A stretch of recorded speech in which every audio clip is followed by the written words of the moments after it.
참배해 주셔서 감사합니다. 저는 부산 온천장에 있는 온천제일교회에 담임하고 있는 홍석진 목사입니다. 아마 저는 잘 모르시겠지만 제 원로 목사님은 잘 아실 테니까 소개를 좀 하겠습니다. 우리 장찬환 목사님 신모하시는 교회 진검다리 부임으로 그 뒤에 한 분 계셨고, 그 다음에 제가 10대 목사로 부임을 해서 지금 열심히 교회를 섬기고 있습니다. 프로필을 좀 써달라고 해서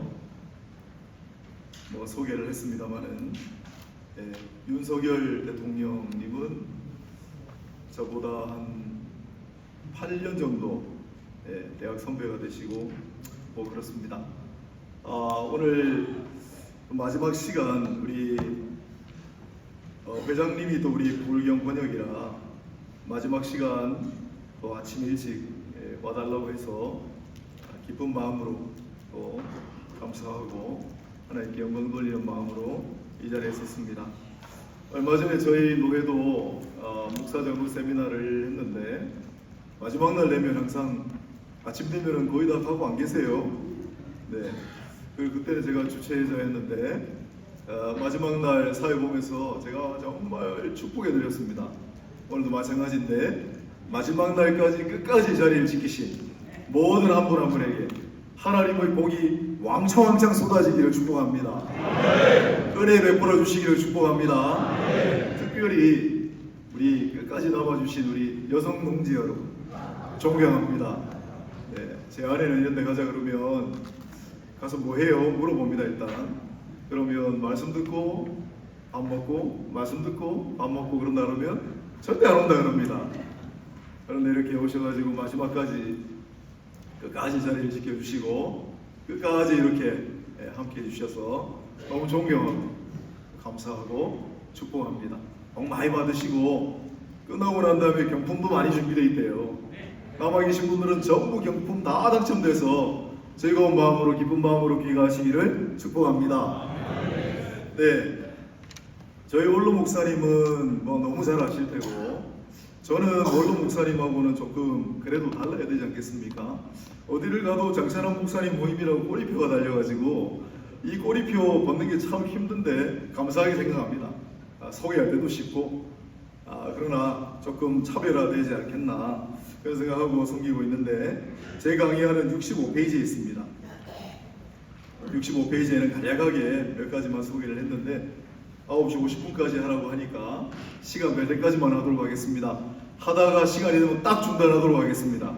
네. 아멘. 네.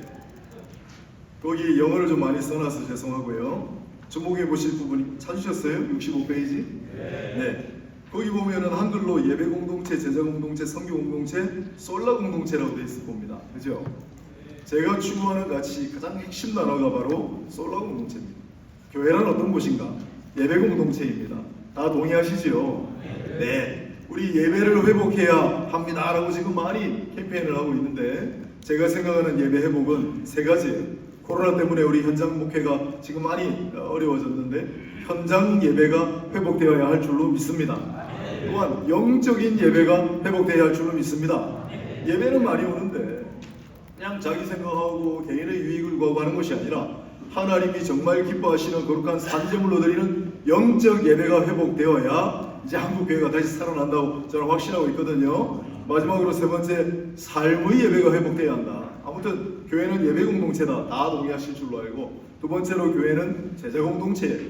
다 동의하시죠? 관객이 아니라 그냥 교회 와서 그냥 구경하고 가는 관람뿐이 아니라 우리는 누구의 제자가 되어야 됩니까? 예수님의 제자가 되어야 됩니다. 우리 모두 예수님의 제자가 되어야 됩니다. 그래서 교회는 제자 공동체입니다. 더 나아가 교회는 선교 공동체인 줄로 믿습니다. 전도 공동체라고 해도 똑같은 말입니다. 복음을 우리 교회에 사명 선언문이 있어요. 그거는 우리 원로 목사님 만드신 게 아니고 이 후임이 만들었습니다. 온천제일교회 사명 선언문은 복음을 지키자, 복음을 전하자, 복음으로 바꾸자입니다. 네. 복음을 지켜야 됩니다. 여러분 얼마나 복음 지키는 게 어려운 세상입니까? 몇 가지로 생각할 수 있는데 먼저 복음을 이 세상으로부터 지켜내야 할 줄로 믿습니다. 얼마나 세속적인 같이 쾌락의 덮이 교회를 복음을 침투합니까? 이 세속화되는 복음을 우리는 지켜내야 할 줄로 믿습니다. 또한 이단의 무리로부터 우리 복음을 지켜야 합니다. 신천지도 국수 먹고 죽었는지 라면 먹고 죽었는지 아시죠? 잘 모르세요? 안상홍인가 하는 사람 국수 먹다가 죽었다고 보도를 해서 라면 먹다가 죽었다고 보도가 나갔나? 그래 그 사람들이 명예훼손 사건을 이제 법원에다 청구를 했어요. 라면이 아니고 국수 먹다가 그랬다. 진짜 웃기는 얘기죠. 그 사람 죽으면 다 끝날 줄 알았는데 아직도. 그래서 우리는 이단하고 싸워서 여전히 복음의 순수성을 지켜내야 할 줄로 믿습니다. 또 시간 속에서 우리는 복음을 지켜내야 됩니다. 이게 시간이 지나면 복음의 순수성, 복음의 열정이 자꾸 퇴색해가는 거 우리는 이 역사 속에서 목도했어요. 한국교회도 마찬가지예요. 여러분 우리 초창기에 우리 선배님들 여기 다 앉아 계시지만은 우리 선배님들의 그 복음을 향한 열정 얼마나 뜨거웠습니까? 그때 누가 밥을 줬어요? 누가 돈을 줬어요? 오직 복음을 위한 그 열정을 가지고 전국 삼천리 방방곡곡을 복음을 전하고 날렸고, 그죠? 내가 돈이 없으니 하나님 나는 시간을 드리겠습니다. 한 달에 내가 일주일은 반드시 뭐 하는데? 복음 전하는데 내가 쓰겠습니다. 하나님 내 나를 복음 전하는데 받아주십시오. 이 우리 선배님들 모습이었어요. 그런데 지금은 이제 그런 게 점점 사라져가요. 그래서 우리는 세상으로부터 또한 이단과 맞서 또 시간 속에서 복음을 지켜내고 복음을 전하고 복음으로 세상을 바꿔내야 될 줄로 믿습니다. 제가 이런 거지 강조하는 사람이거든요. 오늘 와서 아멘을 잘해주시면 너무 감사해요. 어디를 가든지 제가 이거를 그냥 큰 소리로 하는데 반응이 별로 없어요. 어떻게 된 일인지. 그런데 우리 교회는 솔라 공동체를 하나도 합니다. 여러분 솔라 공동체가 무슨 말일까요? 솔라 공동체. 제가 목사님들 모임 가서도 물어봤는데 맞추는 목사님이 한 명도 안 계셨습니다. 솔라 공동체가 무슨 뜻일까요? 제가 만든 말이니까 아실 길이 없죠. 솔라 공동체는 예수님께서 제자가 되라고 하셨고 땅끝까지 가서 복음의 증인 되라고 하셨고 모든 민족을 제자로 삼으라고 하셨는데 한 가지 더 말씀하셨어요. 교회를 향하여 세상의 빛과 소금이 되라. 세상 속에서 너희는 소금과 빛이 되어야 된다. 이걸 오늘날 한국교회 많이 강조하고 있는 거 아닌가? 우리가 예배 이야기 많이 합니다. 제사 이야기 많이 합니다. 오늘 전도하기 위해 모였잖아요. 전도 훈련 대회를 합니다. 선교 대회를 합니다. 그런데 소금과 빛 세미나는 잘 안 해요. 그렇지 않아요? 소금과 빛 강조하는 것은 잘 없죠. 예수님은 너희가 반드시 세상 속에 들어가 소금과 빛이 되라고 말씀하셨어요. 나는 이걸 굉장히 중요하게 생각하는 사람이에요. 그래서 소금과 빛, salt and light 앞글자를 따가지고 솔라 공동체라고 제가 만들었습니다. 소금과 빛이 되라. 제가 우리 교회에서 강의를 하잖아요. 저는 그런 뜻으로 만드는 거예요. 정말로. 우리 교회에서 강의를 하는데 여러분 솔라 공동체가 무슨 뜻인지 압니까? 그랬더니 한 집사님 손을 들고 목사님 그것도 몰라요. 그것도 우리가 모를까 봐요. 그러면서 뭐라고 하셨는지 아세요? 목사님 매일 강조하는 거 종교개혁의 5가지 원리 거기 솔라 들어가니까 우리 솔라 공동체라고 하지 않았습니까? 난 그런 뜻으로 만든 게 아닌데 생각해보니까 또 그거하고 연결돼요. 참 하나님 하시는 일은 정말 기묘막측합니다. 제가 조금 이따가도 반성할 텐데 솔라 공동체는 맞습니다. 그 말도 맞아요. 제가 오늘 꼭 말씀드리고 싶은 거 하나 있어요. 아마 여기 거의 대부분 이제 교회 또 노회 지도자들 되시고 조금 이제 선배님들 되시는데 노회를 가시고 교회를 가셔서 꼭 좀 당부해 주시고 꼭 좀 가르쳐 주세요. 제 혼자 힘으로 역부족이에요. 제가 우리 동부산 노회입니다. 동부산 노회 주로 지금 고시부, 신학부, 교육부 이런 데서 주로 해요. 제가 고시부, 신학부 특히 우리 비택 되신 분들 시험 문제도 그다음 면접도 들어가는데 제가 면접 들어가면 꼭 물어보는 게 있습니다. 우리 이제 면접 미리 예상 문제를 다 뽑아요. 선배 목사님들이 이것만 물어봐라. 제가 그 말 안 듣습니다. 제가 면접 볼 때는 제 면접 보는 담당 그 밑에 계신 분들 꼭 물어봐요. 뭘 물어보겠습니까? 집사님, 이제 장로님 되실 텐데 우리 장로교회 장로님이세요. 우리 개혁교회 장로님이세요. 그러면 종교개혁의 5가지 원리가 무엇인지 알고 계시지요?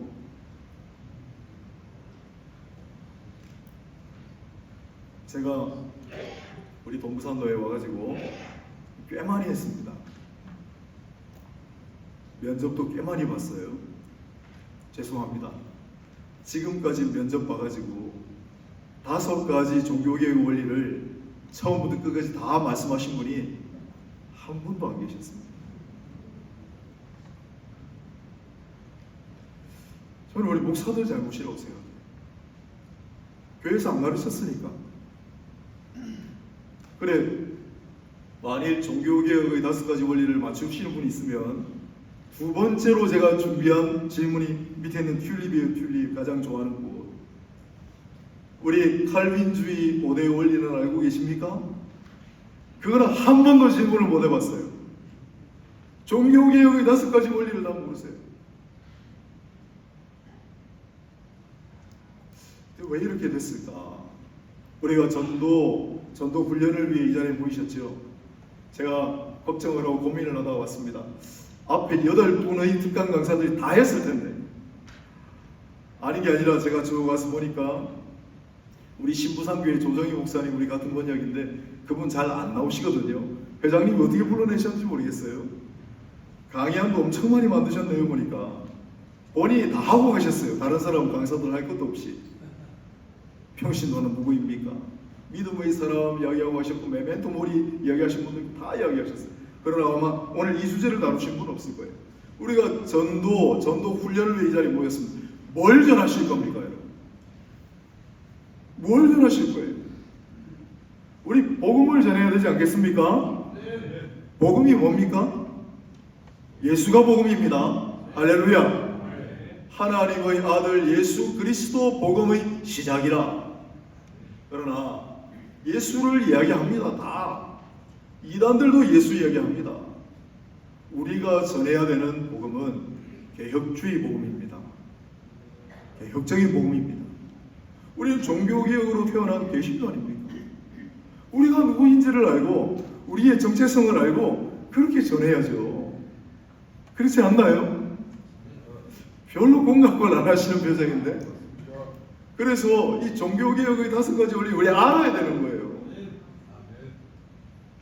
이 5가지 원리가 뭘까요? 한번 같이 해볼까요? 오직 첫 번째가 뭡니까? 오직 성경입니다. 종교개혁은 성경으로 시작했습니다. 물론 믿음도 중요하고 은혜도 중요하지만 오직 성경이라고 답해야 합니다. 오직 성경, 그 다음에요? 오직 믿음, 그 다음에 오직 은혜. 이 3가지를 대륙에서는 주로 다룹니다. 그러나 영국, 미국 학자들은 5라는 숫자를 좋아해요. 그래서 대화를 해보면 대륙 쪽의 목사님들하고 얘기해보면 그거 오직 성경, 오직 믿음, 오직 은혜 하면 되는데 미국 사람들이 5개 좋아해가지고 2개 더 만들었다고. 2개는 사실 전제에 해당하는 거예요. 4번째 건 뭐죠? 솔루스 크리스투스. 그것만 주격으로 합니다. 오직 예수. 마지막에는요 솔리 데오 글로리아. 마지막 4번째 5번째 솔라가 붙죠. 똑같은 표현인데 문법적으로. 그래서 마지막 거는 오직 하나님께 영광입니다. 이 5가지 종교개혁의 원리를 모르면 우리가 개혁교회인데요, 종교개혁으로 탄생한 교회인데요. 그래서 제가 솔라 공동체를 굉장히 강조해요. 우리는 솔라 공동체다. 우리는 솔라 공동체다. 개혁적인 공동체다. 그리고 우리는 세상에 나아가 소금과 빛이 되어야 되는 공동체다. 여러분 집에 돌아가셔서 교회 돌아가셔서 노예 돌아가셔서 제발 이 이야기 좀 해주세요. 제발 이 이야기 좀 꼭 해주세요.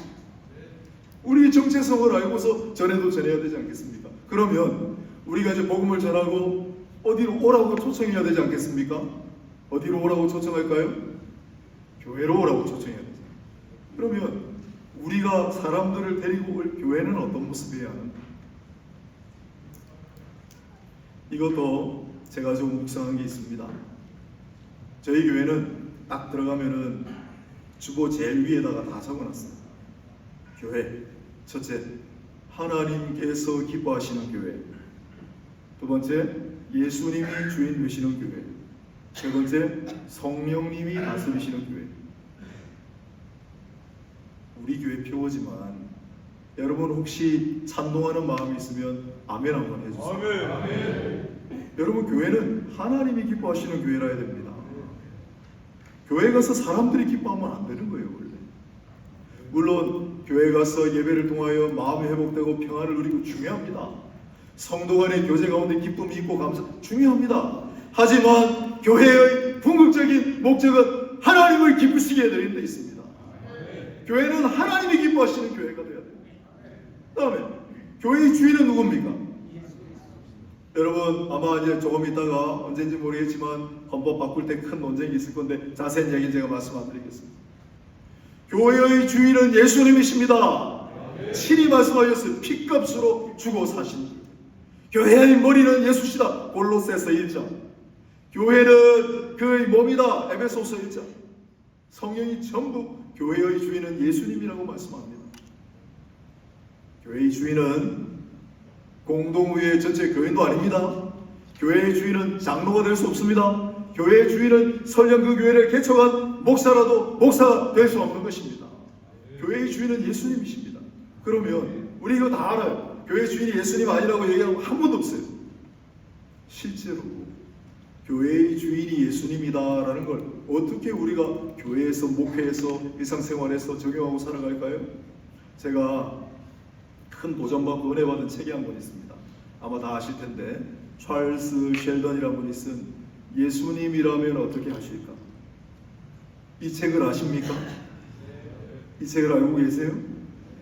저는 가끔씩 가다가 참 하나님의 놀라운 섭리를 깨달을 때가 있습니다. 이 책의 원래 영어 제목은 In His Step이에요. 그의 계단, 그의 발걸음. 사실 그 내용이 교회 앞 계단에서 아주 초라한 남노한 행색을 가진 사람을 만난 목사 이야기잖아요. 그런데 이 책을 번역한 분이 기가 막히게 번역을 했어요. 예수님이라면 어떻게 하실까? 저는 우리 교인들에게 또 제가 이렇게 기회 낳는 데마다 항상 강조하고 이 연사가 이렇게 목소리 높이 외칩니다. 모든 교회 결정을 할 때, 갈림길에 있을 때 우리 이 질문을 해야 됩니다. 이 상황 속에, 이 선택지 가운데 만일 예수님이시라면 어떻게 하셨을까? 만일 예수님이라면 어떤 길을 가셨을까? 만일 예수님이시라면 뭘 선택했을까? 여러분 그거 물어보고 하십니까? 다음에 하실 때 우리가 같이 교회 운영을 할 때, 각 부 활동을 할 때, 노예 활동을 할 때, 총회 활동을 할 때, 어려운 문제가 생길 때 우리의 삶의 고비가 없는 마찬가지예요. 우리 아이를 장가 보내고 시집 보낼 때 한번 물어보셨습니까? 예수님이라면 어떻게 하실까? 예수님이라면 어떻게 하실까? 우리가 말로만 예수가 교회의 주인입니다. 그건 너무 쉬워요. 그러나 무슨 일을 하든지 주님이시라면 어떻게 하셨겠습니까? 주님이시라면 어떻게 하는 걸 기뻐하셨을까요? 우리가 이걸 늘 물어보고 그 주님의 뜻을 따라 교회를 하고 노예를 하고 목회를 하고 우리의 삶을 영위해가야 할 줄로 믿습니다. 이게 쉽지 않아요, 생각보다. 그리고 성령님이 다스리시는 교회. 우리 뜻대로가 아니라 성령께서. 얼마나 감사한지 몰라요. 저는 성경 구절 다 너무 중요하지만 에베소서에 보면 너희는 성령을 근심하게 하지 말라는 구절이 있습니다. 있죠? 저는 그 구절 볼 때마다 그 앞에 겸손하게 머리를 숙이게 됩니다. 우리에게 선택할 수 있는 자유와 의지를 주셨어요. 그걸 거두지 않으셨어요. 너희에게 자유를 주는데 자유를 안 주실 수도 있잖아요. 너희는 내가 시키는 대로 해. 너희는 자유 없어. 꼭 뚝딱시처럼 로봇처럼 내가 시키는 대로만 하는 거야. 그렇게 만드셔도 돼요. 그런데 하나님께서는 우리를 그렇게 내버려 두시지 않고 우리에게 자유를 주셨어요. 그러나 너에게 자유를 주시만 나를 기쁘게 해다. 우리가 성령의 뜻대로 성령의 인도하심을 대로 따르질 않으면 성령께서 묵묵히 보고 계세요. 가슴 아파서 근심하신다. 저는 이 구절이 너무너무 은혜가 됩니다.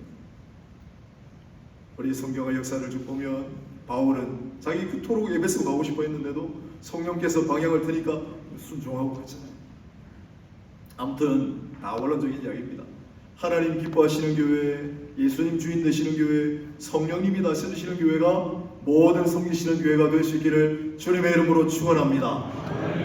이게 제 대전제예요. 뭘 전해야 할 것인가, 그리고 어떤 교회로 초청할 것인가, 이게 전제되지 않으면 뭘 전할 거예요? 이단들도 여러분 얼마나 전도 많이 합니까? 이단들이 뭘 전하는 겁니까? 이단들이 어디로 데려가는 거예요? 그걸 생각해 보시면 이게 얼마나 중요한지 알 수 있습니다. 그러면 이제 복음을 전하는 우리는 어떤 훈련을 받아야 될 것인가? 전도 훈련대회잖아요. 저는 조금 다른 각도로 오늘 4가지를 소개할 겁니다. 사실 이건 제가 대전에서 섬겼어요. 신학교도 한교에서 저는 쭉 전도사부터 부목사까지 다 했습니다. 어느 날 그 교회에서 은혜를 많이 받았어요. 어느 날 새벽에 새벽 기도하는데 마치 위에서 스크린이 하나 쭉 내려오는 것처럼, 저는 그런 걸 잘 안 믿는 사람이에요. 저는 은사주의자가 아닙니다. 신비주의자가 아닙니다. 제가 합동체 목사예요. 스크린이 내려오는 것처럼 하더니 그 위에 마치 글자가 써지는 것처럼 그날따라 감동이 있었어요. 그리고 단번에 제가 메모했어요. 이게 내게입니다. 그날 이후로 지금까지 단 한 번도 고치지 않았습니다. 제가 교회를 지금 2번째 담임하는데 한 번도 고치지 않았습니다. 청년부 할 때나 먼저번 담임할 때나 지금 오천제에 와서나 고치지 않았어요. 성령께 주시는 마음이라고 나는 확신하기 때문에 이거 4가지를 오늘 함께 나눠보고 싶습니다. 시간이 많지는 않을 것 같은데 꼭 기억하셨다면, 제가 하는 얘기가 아니고 성경에 써있는 얘기고 성령께서 인도하시는 얘기라고 여러분 그렇게 이해해 주시고 꼭 이대로 실천하시고, 또 부디 교회 가서 노예 가서 종회에서 이렇게 하자고 설득하고 인도해 주시면 감사하겠습니다. 첫 번째로, 저는 우리가 성경에 정통한 사람들이 되어야 한다고 믿습니다. 성경에 정통하라. 같이 한번 크게 따라해 보시겠습니다. 성경에 정통하라. 늘 하는 말 같지요. 조금 특색이 있는 부분이 어디예요? 정통하다잖아요. 정통하다. 말씀의 근거는 에스라서 7장 6절입니다. 에스라는 다 아시겠지만은 귀국한 학사입니다. 그런데 그는 성경에 익숙한 자로서라고 번역해놨습니다. 성경에 익숙한 자로서. 이 말은 막 일어나는 단어인데 굉장히 빠르다, 전문적이다, 속기사 이런 데 쓰는 말이에요. 전문 업종을 가리킬 때. 그래서 그 사람은 성경에 대해서 정말 전문가다, 잘 알고 있다, 이런 뜻이긴 한데, 그런데 우리말 성경이 잘 번역해 놓았습니다. 그는 성경에 정통한 자라. 성경에 정통한 자라. 제 아버님 얘기를 좀 해볼게요. 제 아버지는 우리 할머니 얘기부터 해야 되는데, 부산에 가면 영도라고 있습니다. 여러분 영도 아세요? 영도? 영도 딸이? 예. 우리는 피난민은 아니고 우리 할아버지가 원래 경기도 분인데 일본 유학 가셨다가 도자기 회사의 기술고문으로 영도에 취직하시는 바람에 우리 일가만 영도로 가게 됐어요. 근데 그 영도의 산에 보면 오래된 절이 있습니다. 제 할머니는 그 오래된 절 복천사라고 하는 절에 대보살이었어요. 대보살이 뭔지 아세요? 우리로 치면 여신도 회장, 연합회 회장, 그걸 장기 집권하신 분이에요. 돌아가실 때까지 하셨대요. 얼마나 불공을 많이 드렸는지. 서울보살, 서울마씨를 쓰셔가지고 서울보살하면 모르는 분이 없을 정도로 그렇게 열심히 불공을 드리는 우리 할머니 밑에서 우리 아버지가 발라를 일으켰어요. 바로 소미의 형님과 함께 천주교회 가버리고 성당에 가서 영세를 받았어요. 자, 어떻게 됐겠습니까? 집안에서 영적 싸움이 일어났죠? 누가 이겼을까요? 상대가 안 돼요. 우리 할머니는 대보살. 우리 어머니하고 우리 큰아버지는 게임이 안 돼, 게임. 완전히 눌려가지고 할머니 돌아가실 때까지 완전히 이거 상대가 안 되는 거예요. 그렇게 전주교 영세를 받으시고 했는데 우리 아버지가 그래서 성당을 안 가요. 할머니한테 물려가지고. 그런데 개인적으로 성경을 어마어마하게 많이 보신 분이에요. 저는 제 아버님이 돌아가셨습니다. 2007년에. 목사님 칭찬하신 거는 제 모교회 목사님이 이정삼 목사님이신데, 부산 석포교회 이정삼 목사님 칭찬하신 거 이외에는 한 번도 들어본 적이 없어요. 이정삼 목사님, 제 모교회 목사님은 말씀도 좋으셨지만은 진짜 어려운 지역, 그 나병 환자들 모인 지역, 거기에 연고 없이 돌아가신 분들 실제로 염하시고 리어카에 실어가지고, 그때는 그런 시절이니까 야산에 가다 파묻고 509 이상을 다 그렇게 처리하신 분이에요. 훌륭한 분입니다. 우리 아버님이 그 목사님을 칭찬하셨는데 다른 목사님들은 칭찬하신 거 한 번도 들어본 적이 없어요. 본인이 성경을 더 잘 알아요. 성경 박사예요. 그런데 어느 날 공무원이셨는데 아마 그 관리하시는 체육관에서 이단 집회가 열렸단 말이에요. 이단 집회 갔다 오셔가지고 저한테 그러셨어요. 야, 그 박모식이 누군 줄 아세요? 박모식이가 그날 집회를 열은 거예요.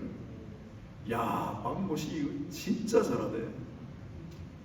그 사람 성경 박사야. 난 우리 아버지 입에서 그런 얘기 나오는 거 처음 들었어요. 깜짝 놀랐어요. 우리 아버지가 성경에 대해서 그런 거 칭찬하신 적이 없거든요. 아곡수, 이만희 이 사람들이 공통적으로 하는 얘기가 있습니다. 성경을 만독했대요.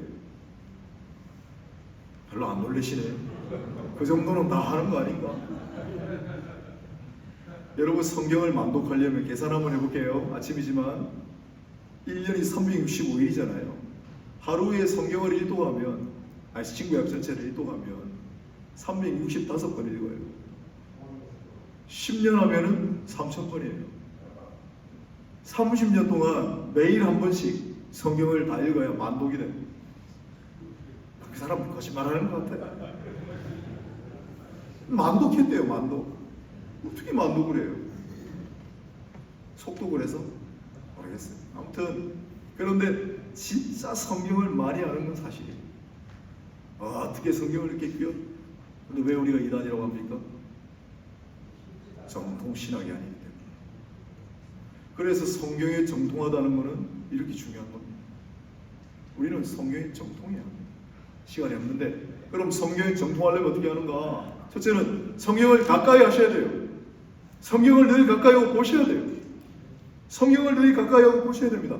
우리가 구약 성도들 본받을 게 있는데, 여러분 구약 성도들 신명기 6장 잘 아시는 말씀, 쉐마 있잖아요. 쉐마. 거기 뭐 나옵니까?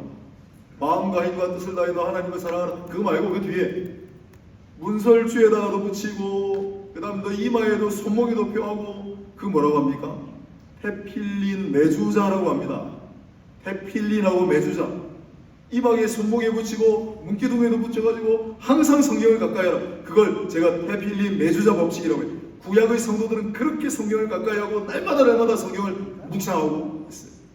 우리는 어떻습니까? 아니, 성경에 정통하려면 성경 알아야 될 거예요. 늘 읽고 가까이 하고, 또 두 번째 단계, 데살로니가 교회, 또 베레아 교회 이야기를 우리는 사도행전을 통해 압니다. 베레아 사람들은 데살로니가 사람들보다 더 어떻게 한다고요? 성경을 날마다 상고한다 그랬어요. 그죠? 연구하고 우리 성경을 좀 연구할 줄 알아야 합니다. 성경 공부를 좀 하시라는 거죠. 우리 성경 공부를 해야 돼요. 제가 이 핸드폰 이거 시간도 좀 볼 겸 꺼냈습니다만, 이게 참 이거 어떻게 해야 될지 모르겠어요. 그런데 성경 공부하는 데는 엄청 도움됩니다. 저는 이거 하나만 가지고 있으면 뭐든지 다 할 수 있어요. 저는 구글을 잘 사용하는데, 이 시간에는 핸드폰 꺼내보셔도 돼요. 구글을 사용하는데, 구글에 보면 오늘 사도행전이잖아요. 이거 치는 거는 웬만하면 조금만 연습하시면 돼요. 어르신들도. 사도행전 오늘 20장이죠? 20장 원어 이렇게 치시면 원어가 다 나와요. 한글로도 표기가 다 되어 있어요. 사도행전 20장 관주 성경, 예전에 저를 가르치던 목사님이 성경을 사려면 꼭 관주 성경을 사라, 그렇게 말씀하셨어요. 관련된 말씀들 막 달려있는 거 있죠.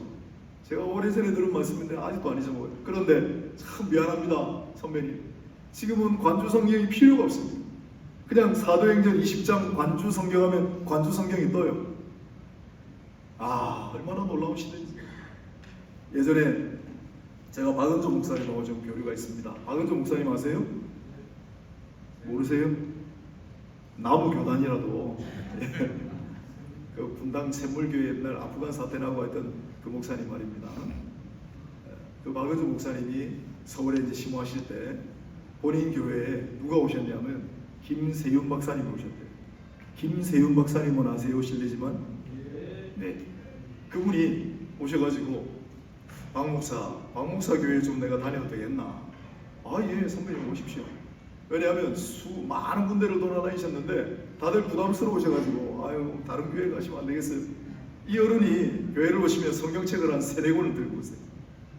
헬라어 성경, 히브리어 성경, 라틴어 성경, 그리고 성경 다 들고 오셔가지고 목사님 설교하시면 쫙 찾아보셔요. 그게 막 부담이 되더래요. 참 죄송합니다만은 그렇게 안 들고 다니셔도 돼요. 이 안에 다 있습니다. 성경을 공부하고 연구할 수 있는 최적의 지금 환경이다. 그래서 성경을 가까이 하고 성경을 연구하고 세 번째 단계가 성경 묵상하다예요. 여러분, 묵상하다라는 말이 무슨 말이죠? 시간이 다 돼가네요. 묵상이 무슨 뜻입니까? 새김. 맞습니다. 네, 묵상. 이게 정말 희한한 일인데 우리 신앙의 선배님들이 이 묵상이라는 단어, 하가라는 단어인데 비둘기가 우는 소리, 의성어예요. 구구구구구구. 그런데 이 의성어를 우리 신앙의 선배님들이 뭐라고 번역했냐면 묵상이라고 번역해놨어요. 묵상은 침묵할 묵자, 생각할 성자잖아요. 이게 어떻게 된 일일까요? 그래서 오랫동안, 한 100년 동안 성경을 전혀 다른 뜻으로 우리가 한 거예요. 그러다가 개역 개정할 때 이번에 비로소 바꿨습니다. 그래서 잘 보시면은 시편 77편, 119편 17절인가? 내가 주의 말씀으로 지그리 사랑하는지요 내가 날마다 주의 말씀을 작은 소리로 읊조리나이다 다 바꿔놨어요. 그런데 시편 1편의 묵상, 여호수아 1장의 묵상 안 바꿨어요. 그건 왜 안 바꿨을까요? 복 있는 사람은 날마다 여호와 율법을 묵상하는 자로다인데 집집마다 액자 다 있잖아요. 다 암송해놨잖아요. 근데 그걸 작은 소리로 읊조리다고 액자 다 바꿔야 돼요. 그래서 손댈 수 없는 구절은 묵상이라고 놔뒀습니다. 이거 아셨어요? 그래서 성경에 정통하는 단계는 성경을 가까이 하고 성경을 연구하고 성경을 묵상하는 거예요. 작은 소리로 읊조리고 그리고 그것을 되새김질을 하고 곱씹고 그리고 바른 신학이 필요합니다. 바른 신학이 필요합니다. 서두에 말씀드린 우리 종교개혁의 5가지 원리 정도는 알고 있어야 됩니다. 또 종교개혁, 레포메이션 이게 무슨 뜻인가? 아드 콘테스트 제가 적어놨습니다만 근원으로 돌아가자는 거예요. 종교개혁을 다 바꾸자는 게 아니고 전부 다 혁명하자는 게 아니고 잘못된 일이 있으면 항상 다시 돌아가는 거예요. 우리의 본질로 돌아가는 거. 우리의 본질은 말씀인 줄로 믿습니다. 우리의 본질은 예수인 줄로 믿습니다. 우리의 본질로 돌아가요. 끊임없이 본질로 돌아가요. 본질에 조금만이라도 일탈했으면 우리가 조금이라도 잘못하는 게 있으면 다시 끊임없이 본질로 돌아가요. 이게 종교개혁입니다. 그래서 저는 소원이 하나 있어요. 오늘 설교 강의 제목을 그래서 붙였는데 소원이 이루어지더라고요. 1963년에 정말 캄캄했던 시절에 마틴 루터 킹 목사가 워싱턴에서 수십만 명을 놔두고 설교했잖아요. 그때 뭐라고 했습니까? I have a dream 했잖아요. 나는 꿈이 있습니다. 피부색을 초월하여 우리 아이들이 다 하나가 되고 피부색을 초월하여 지도자가 나오고 그냥 꿈인 줄 알았죠. 그런데 정말 미국 합중국에 흑인 대통령이 나왔잖아요. 저도 똑같은 꿈이 있습니다. 제 꿈은요, 개혁과 부흥이 같이 일어나는 거예요. 아멘 한 번만 해주세요. 아멘. 이게 왜 중요하냐면요, 개혁 없이 부흥되면 어떻게 될까요? 개혁 없이 부흥한 극단적인 사례가 신천지 같아요. 바른 신학이 없잖아요. 본질이 없잖아요. 잘못된 것이 있음에도 불구하고 전혀 고칠 생각 안 하잖아요. 사람 교주를 고소하잖아요. 이만희 무오류성을 주장하잖아요. 그러면서 지금 신천지가 얼마나 커져갑니까? 걷잡을 수 없이 커져갑니다. 그게 진정한 부흥일까요? 허상입니다. 개혁 없는 부흥이란 그런 것입니다. 그러면 부흥 없는 개혁은 뭡니까? 개혁을 외치고 본질로 돌아갑시다. 복음을 지켜야 합니다. 예수 그리스도가 우리 교회의 주인입니다를 외치는데, 이 영상을 이렇게 목소리 높여 외치는데 아무도 듣는 사람이 없어요. 힘이 없는 거예요. 영향력이 없는 거예요. 그래서 제가 온천제 여기 부임할 때 꿈이 이거였어요.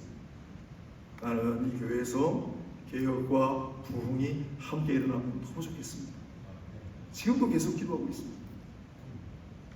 사랑하는 여러분, 섬기시는 모든 교회가 개혁과 부흥을 함께 이루어내시기를 축복합니다. 우리 교단이 개혁과 부흥을 함께 이루어내는 그러한 교단이 될 수 있기를 축원합니다. 왜요? 생각해 보세요, 여러분. 우리 예수님 오셨을 때 교회가 새로 생겼어요. 그 교회는 개혁교회였습니다. 유대교회의 잘못된 것을 협파하고 개혁교회였는데 부흥했잖아요. 그렇지 않습니까? 사도행전에 전부 부흥기사 아니에요? 교회가 날마다 흥황하여 가더라. 믿는 사람이 3,000명, 5,000명 더하여 가더라. 개혁과 부흥이 똑같이 일어났어요. 종교개혁 때 됐습니까? 로마 천주교에 잘못한 거 많아요. 아직도 뉘우치지 않고 회개하지 않은 거 많이 있습니다. 그런데 로마 가톨릭의 잘못된 것을 깨뜨리고 개혁하고 나온 교회가 우리 종교개혁 교회입니다. 그 개혁교회들이 얼마나 걷잡을 수 없이 부흥했습니까? 그래서 오늘날 여기까지 온 거 아닙니까? 개혁과 부흥은 따로 가지 않습니다. 그런데 오늘 이 시대는 왜 이렇게 되었을까? 우리 모두가 다시 마음을 결집하여 교회의 개혁을 이루고 참된 개혁을 이루고 거기에 교회의 부흥이 따라오는 참된 개혁과 부흥의 역사가 일어나기를 소망하고 축원합니다. 이거하니 그 시간이 다 됐는데 제일 중요한 얘기를 했습니다. 그래서 이 일을 위해 우리는 성경에 정통해야 하고 바른 신앙, 그 다음에 기도에 능통해야 합니다. 시간이 없어서 짧게 하겠습니다. 여러분이 기도에 능통한 자가 돼야 돼요. 단순히 기도해가지고는 안 돼요. 지금 전 세계 크리스찬 숫자하고 이슬람 숫자하고 크리스찬 숫자가 조금 많습니다. 그러나 이슬람이 지금 급격하게 추월해 옵니다. 저는 불안해요. 왜요? 이슬람하고 우리하고 기도하는 양이 벌써 너무 차이가 나요. 걔들은 살라트라고 해서 하루에 5번은 무조건 무슨 일을 하든, 아무리 중요한 회의가 있어도, 아무리 중요한 순간이라도 무조건 그 시간이 되면 전부 자리표로 기도, 10분에서 15분 무조건 기도해요. 형식적으로라도 이슬람 애들은 하루에 무조건 1시간 이상 기도합니다. 솔직히 한번 우리 마음에 손을 얹고 한번 이야기해 봅시다. 솔직히 우리 예배 가서 하는 거 말고요, 개인적으로 여러분 하루에 1시간 이상 기도합니까? 1시간 이상 기도하십니까? 우리 이 땅을 복음화시키고 성시화시키고 영적 전쟁, 구호는 거창한데 기도하지 않고 어떻게 감당하죠? 제가 우리 교회는 금정산 바로 자락 아래 있습니다. 금정산이 절이 얼마나 많은지 몰라요. 제가 교인들 데리고 한 번씩 산기도 가는데요, 올라가다가 봅니다. 수능 때 되면요 100일 기도 살았어요. 100일. 엄마 할머니들이 와서 100일 기도를 드려요. 어디 가서? 토굴에 들어가서 100일 기도 드립니다. 여러분, 굴에 들어가서 하루 종일 안 나와요. 기복신앙이에요. 그러나 기도를 엄청나게 많이 합니다. 제가 TV를 보다 깜짝 놀란 거 하나 소개하겠습니다. 초등학교 5학년인가 무당이었어요. 얘를 인터뷰를 하는데 힘든 건 없습니까? 어린 나이에 무속인이 됐는데 힘든 거 없어요. 근데 한 가지가 조금 불편하긴 해요. 그게 뭡니까? 너무 일찍 일어나야 되는 거예요. 몇 시에 일어나게 돼요? 2시 반에 일어났네요.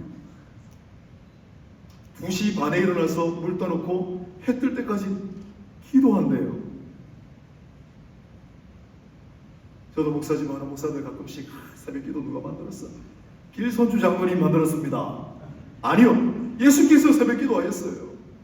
새벽 기도 할 때 우리 힘들어요. 그런데 무속신앙을 무당들은 새벽 2시, 3시에 일어나 기도해요. 제가 아까 말씀드린 복천사 그 절이 너무 부흥해가지고요, 제 할머니 섬기시던 절, 새벽에 새벽 4시까지 절 문을 닫아요. 사람들 못 올라오고. 왜요? 스님들, 중이라고 하지 마시고 스님이라고 해주세요. 스님들 새벽 일찍 일어나요, 목사들보다. 그런데 스님들 일어나는 시간보다 더 이른 시각에 신도들이 와가지고 기도를 하니까 스님들이 잠을 못 자는 거예요. 그래서 그냥 젊은 시간까지 닫은 거예요. 엄청나게 기도해요. 절에 다니는 사람들, 이슬람, 무속신앙들 기도하는 양이 어마어마합니다. 여러분 3,000배, 1만 배 아십니까? 3,000배. 웬만히 절에 불공 드리는 사람들 3,000배 합니다. 3,000배 다 하는데 6시간 걸려요. 1만 배 하는 분들이 있습니다. 10,000배. 아시죠? 절에서 그거 기도하는 거 완전히 땅바닥에 엎드리고 하는 거잖아요. 10,000배를 하려면 그거 뭐 한 3, 4일 동안 나눠서 하면 그건 무효. 하루 안에 다 해야 돼, 연속으로. 10,000배를 해요. 그렇게 기도해요. 우리는요. 우리는 기도 질도 떨어져요. 천주교 관상기도 이야기하시잖아요. 관상기도 그거 하면 안 돼. 여러분 관상기도 뭔지 아세요? 향심기도가 뭔지 아세요? 천주교에서 말하는 화살기도가 뭔지 아세요? 우리는 그들의 기도를 뛰어넘어야 할 줄로 믿습니다. 그들의 기도를 능가해야 될 줄로 믿습니다. 천주교에서 그럽니다. 개신교인들 기도가 너무 약하. 우리 초대 교부가 그랬습니다. 기도를 할 때 요아스 왕을 생각하시오. 엘리사가 요아스 왕에게 화살을 한번 3번만 두드리고 말았습니다. 얼마나 혼냈습니까? 여러분 우리가 기도할 때 우리 교부 우리 신학 선배들이 그랬어요. 기도의 화살을 장전하여 이 기도의 화살이 1층 천, 2층 천, 3층 천 하늘을 뚫고 저 천상의 보좌에 닿겠다는 심정으로 기도하라. 여러분 그렇게 기도합니까? 기도의 양이, 기도의 질이, 기도의 깊이가 너무 부족해요.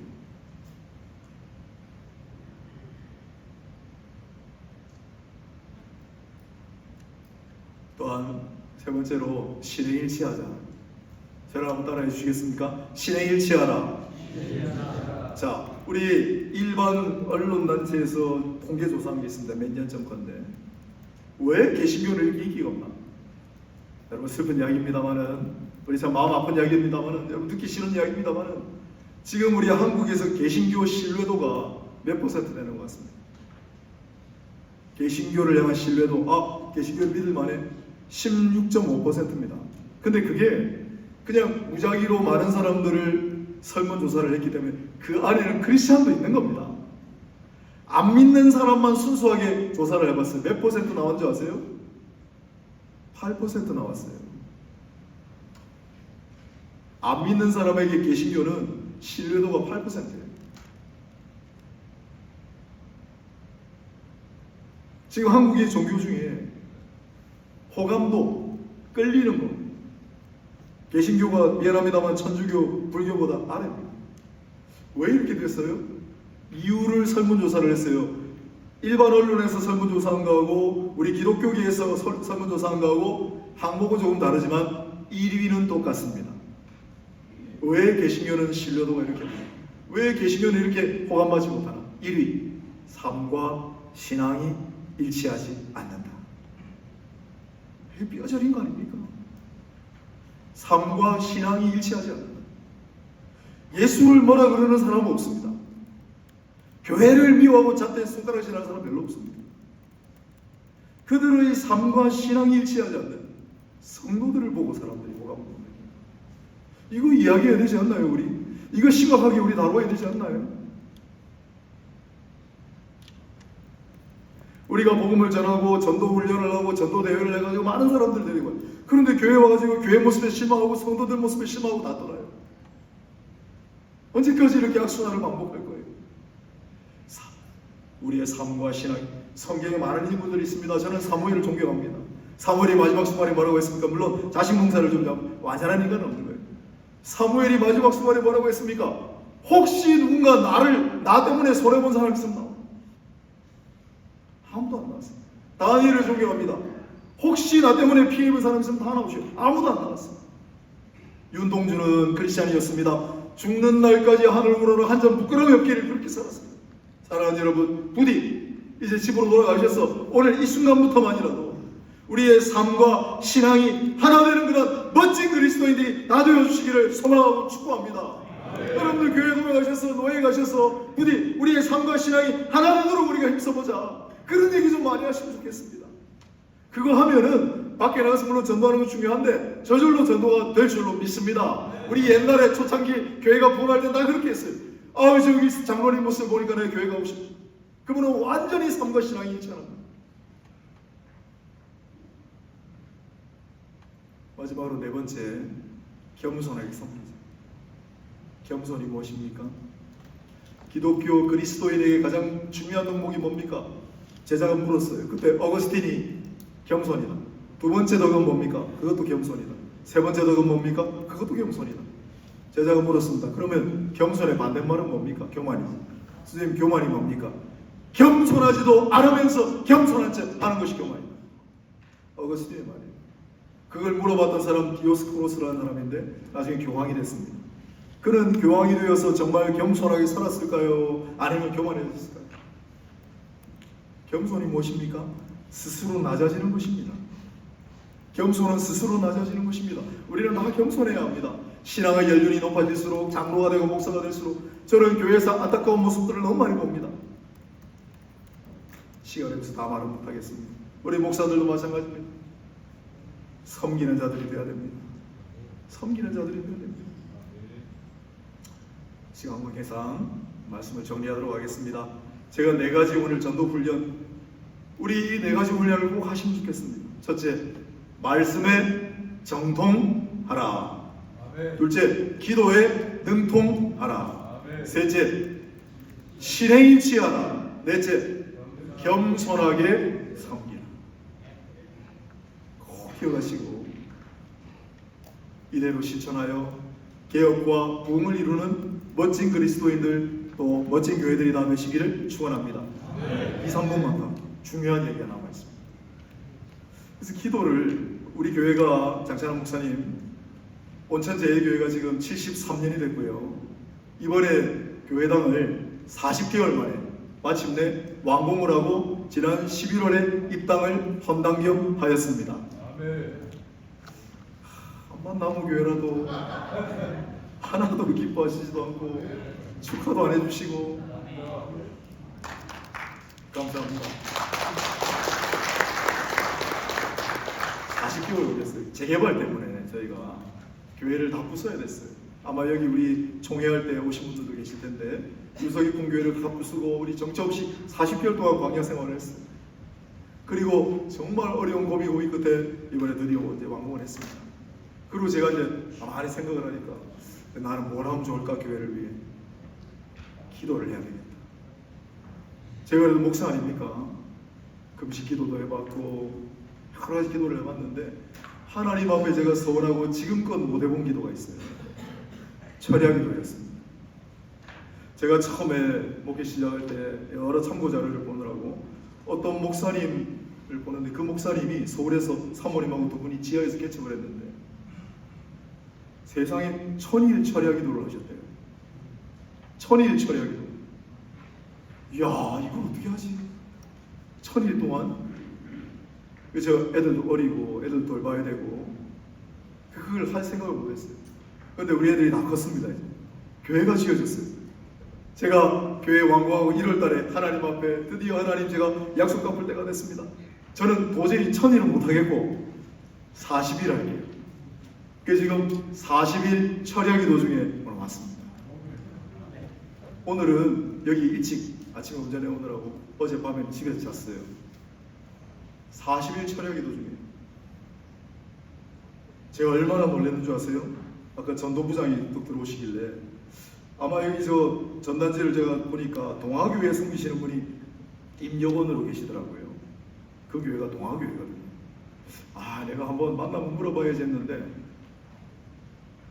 전도부장으로 쑥 들어오셨는데 그 1000일 기도의 주인공이 쑥 들어오시는 거예요. 제가 소름이 돋았습니다. 깜짝 놀랐어요. 조금 더 강창원 목사님 오실 텐데 이분이 바로 제가 그때 모델 삼았고 1000일 철야기도 하신 장본인이고 2022년도까지 제가 찾아봤어요. 철야기도를 하려고. 이 어른이 그때만 하신 게 아니라 동아교회에서 오신 분 있죠? 가셨어요 집에? 아유 목사님인데 동아교회 제가 오늘 소개 많이 합니다. 2022년도까지 13차 천인 철야 기도하셨어요.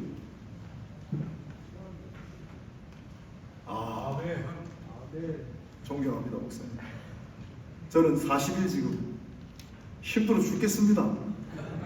저희 목사님 시킨 대로 하거든요. 어디 소개되어 있더라고요. 11시에 교회 가요. 가서 강대상에 앞에 앉아가지고 우리가 교회를 시간이 좀 지납니다. 우리 교회를 지어가지고 새벽 기도하는 데가 조그마한 중예배실이에요. 너무 포근한 거예요. 겨울에 따뜻하고 잘 지어가지고. 그리고 우리 전도사님이 담임 목사 춥다고 밤늦게까지 히터를 켜놔서 따뜻해요. 할렐루야. 한 2주 그렇게 했어요. 사모한테 혼났습니다. 당신 그게 무슨 철야 기도하는 마음의 자세냐. 본당 가서 하세요.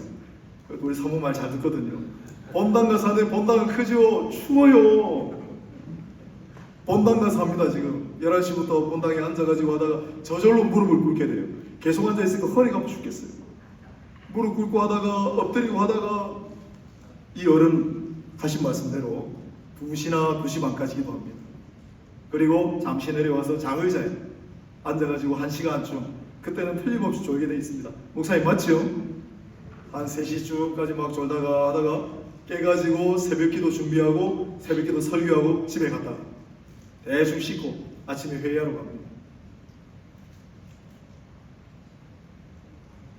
우리 말씀에 정통한 분들이 다 되시기를 축복합니다. 기도에 능통하시기를 축복합니다. 신에 일치하시기를 축복합니다. 겸손하게 섬기시기를 축복합니다. 그래서 모든 섬기시는 교회마다, 여러분의 삶의 자료마다, 가정마다, 내 심령에도 개혁과 부흥이 함께 이루어지는 역사가 있을지어다. 우리는 교회마다, 노예마다 총회 개혁과 부흥이 함께 이루어지는 역사가 있을지어다. 하나님, 이 소망을 가지고 늘 살아갑니다. 하나님이 인도하시고 주장하여 주시옵소서. 우리 주 예수님의 이름으로 기도합니다.